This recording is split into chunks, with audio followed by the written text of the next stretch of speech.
सहकाराच्या सुवर्ण युगाची नांदी।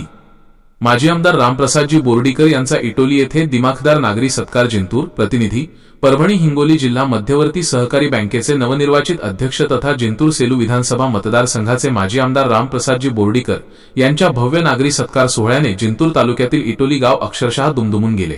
बँकेच्या अध्यक्षपदी नुकतीच झालेली त्यांची निवड सहकार क्षेत्रासाठी नवी ऊर्जा देणारी ठरणार असून या ऐतिहासिक निवडीबद्दल नागरिकांमध्ये प्रचंड उत्साह पाहायला मिळाला।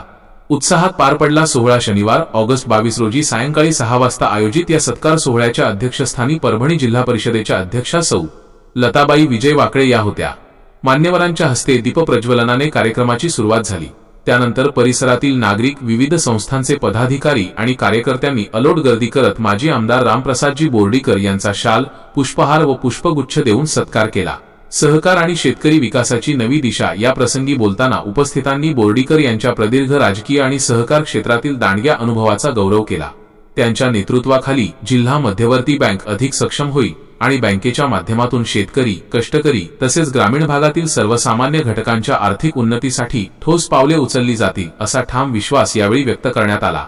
मान्यवरांची मोठी उपस्थिती या दिमाखदार सोहळ्याचे नेटके आयोजन जिंतूर पंचायत समितीच्या सदस्या सौ रंजना बाळाजी सांगळे यांनी केले होते। कार्यक्रमाच्या यशस्वीतेसाठी स्थानिक कार्यकर्त्यांनी व ग्रामस्थांनी विशेष परिश्रम घेतले। कार्यक्रमास जिल्हा परिषद सदस्य डॉक्टर देवराव कराळे, जिंतूर नगरपालिकेचे नगराध्यक्ष प्रतापराव देशमुख, पंचायत समितीचे सभापती किशोर खिस्ते, उपसभापती माधवराव दराडे, कृषी उत्पन्न बाजार समितीचे उपसभापती सुंदरराव नाईक चव्हाण, संजय गांधी निराधार समितीचे अध्यक्ष डॉक्टर पंडितराव दराडे, भाजप तालुका अध्यक्ष गोविंदभाऊ थिटे, इटोलीचे सरपंच जगदीशराव घुगे, पंचायत समिती सदस्य प्रकाशराव दाभाडे, संतोषराव ढोणे यांच्यासह जिंतूर पंचायत समिती व नगर परिषदेचे सर्व सदस्य, आडगाव सर्कल मधील विविध गावांचे सरपंच, उपसरपंच, नागरिक आणि भारतीय जनता पार्टीचे सर्व कार्यकर्ते मोठ्या संख्येने उपस्थित होते। कार्यक्रमाचे प्रास्ताविक व आभार प्रदर्शन बालाजी भाऊ सांगळे आणि मनोज तोडकर यांनी केले। परभणी के1 न्यूज महाराष्ट्र विशेष प्रतिनिधी रामप्रसाद कंठाळे। अशाच ताज्या आणि वेगवान घडामोडींसाठी आमच्या चॅनलला लाईक व शेअर करायला विसरू नका। शिवाजी महाराज की डॉक्टर बाबासाहेब आंबेडकरांचा, डॉक्टर बाबासाहेब आंबेडकरांचा, डॉक्टर बाबासाहेब आंबेडकरांचा। इतिहासात नाव कोरले जाईल अभिमानाने, इतिहासात नाव कोरले जाईल अभिमानाने, कारण एका नेत्याने परभणी जिल्ह्याला दिले नवे स्वप्न, कारण एका नेत्याने परभणी जिल्ह्याला दिले नवे स्वप्न। नाव रामप्रसाद, काम विकास, नाव रामप्रसाद, काम विकास। बोर्डीकर साहेब म्हणजे प्रगतीचा विश्वास। साहेब, तुमच्या या महान नेतृत्वाला मानाचा मुजरा, मानाचा मुजरा।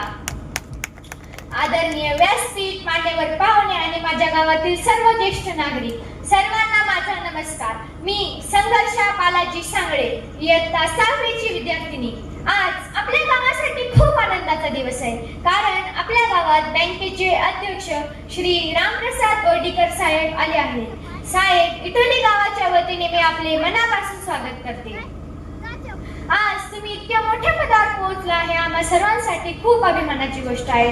तुम्हाला पाहिलं की आम्हाला पण मोठे होण्याची प्रेरणा मिळते। आज मी 2 गोष्टीबद्दल बोलू इच्छिते।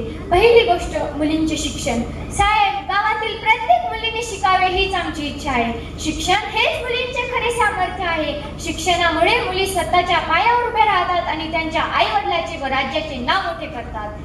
उदाहरण तर आपल्या मेघना दीदीच आहे। मेघना दीदीने जसे तुमचे नाव मोठे केले परभणी जिल्ह्याच्या पालकमंत्री होऊन तथा राज्याच्या राज्यमंत्री होऊन, तसे हर एका मुलीने मेघना दीदींसारखे तिच्या आई वडिलांचे व राज्याचे नाव मोठे करावे हीच आमची इच्छा आहे। दुसरी गोष्ट शेतकरी।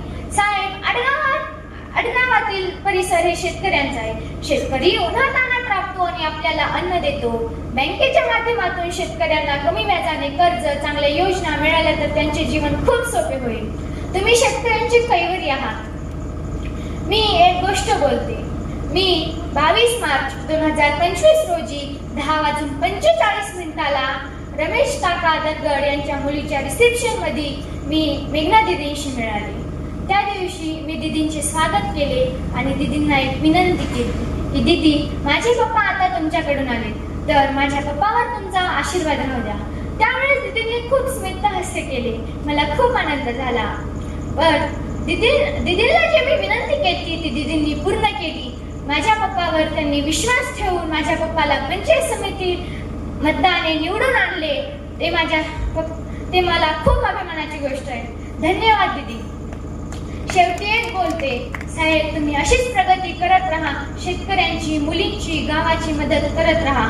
जय हिंद. थँक्यू.